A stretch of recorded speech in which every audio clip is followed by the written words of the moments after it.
Hello guys, ഞങ്ങൾ അത്തിപ്പഴം പറിക്കാൻ വേണ്ടിയിട്ട് വന്നതാണ്. ഒന്ന് രണ്ടെണ്ണം ഞങ്ങൾക്ക് മരത്തിന് കിട്ടും. ഇതാണ് കേട്ടോ അത്തിപ്പഴം. ഇത് നാച്ചുറലായിട്ട് നമുക്ക് മരത്തിന് പറിച്ചിട്ടാണ്. ഞങ്ങൾ രണ്ടുപേരുമാണ് അത്തിപ്പഴം ഹണ്ട് ചെയ്ത് പറിച്ചുകൊണ്ടിരിക്കുന്നത്. താഴെ പോയി പറിക്കാം. അതാ ചുമ്പ്. അല്ല, ഇപ്പുറത്തന്നെ ഈ ചുമ്പ് കിട്ടോ?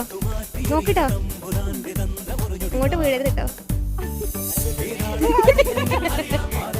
വളവളയും വീഴണേ.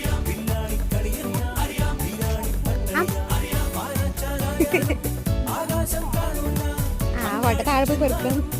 വാ, അത് എത്തില്ല വാ.